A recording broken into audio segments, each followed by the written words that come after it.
Ito na guys, ang aking masarap at healthy na ulam. Hello guys! Gusto niyo ba ng masarap at mas sustansyang ulam? Ito na ang aking lulutuin ngayon para sa inyo, ang sardinas na may itlog at kamatis na may pichay. So itong aking mga sangkap. Ay meron akong kamatis, siniwa ko na yan. May baby pichay, may sardinas, isang itlog, may sibuyas at bawang. Ayun, siyempre meron asin, ground black pepper, at saka chicken powder. Siyempre gagamitin tayo mamaya ng cooking oil. So tara na guys, samahan niyo ako at magluluto tayo ng masarap na ulam. Ito na, naglagay na rin ako ng mantika sa ating kawali. Mainit na rin ito. Pwede na tayo mag-isa-gisa ng ating sibuyas at bawang.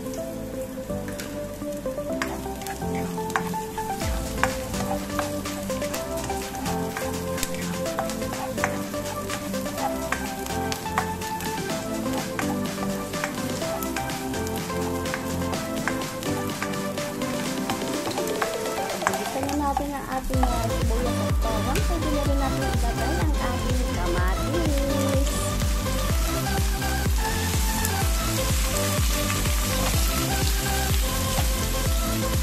Pwede natin durog-durogin ang ating kamatis.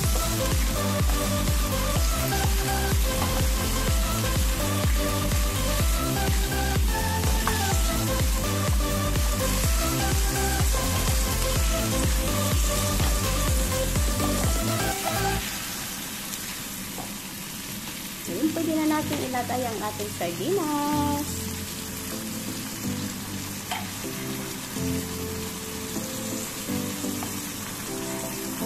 At lagyan na din natin ng tubig.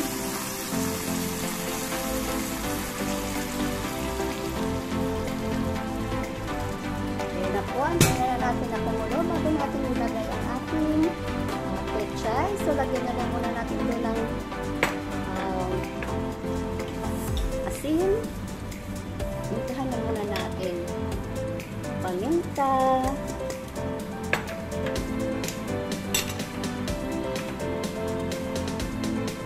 chicken powder.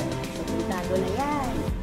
So antayan na lang natin kumulo para ilagay ang ating pichay at saka ang ating itlog. So ito na guys, kumukulo ng ating niluluto. Tapos malambot na yung ating kamatis. Pwede na natin ilagay ang ating pichay. Napuno ang ating kawali. Pero mamaya, kunti na lang yung pag niluluto. So takpan ko muna ito guys. At saka na lang ilagay ang ating itlog. Ito na guys ang ating ginisang sardinas, pichay, at lalagyan ko na lang siya ng itlog.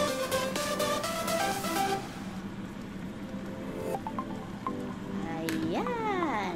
So, wait lang muna ng ilang seconds para mabuo yung ating itlog. At ito na guys, luto na ang ating sardinas na may kamatis, pichay at itlog. Ang masustansya nating ulam. Ayan. So, ready na ba ang inyong kanin dyan? Halika't.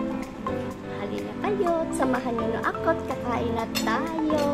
Salamat sa mga supportive friends ko around the world. Thank you. Love you all guys. Ito na guys, ang aking masarap at healthy na ulam. Ayan, sana makaluto na rin kayo. Masarap ito guys, simple lang pero masarap at healthy pa.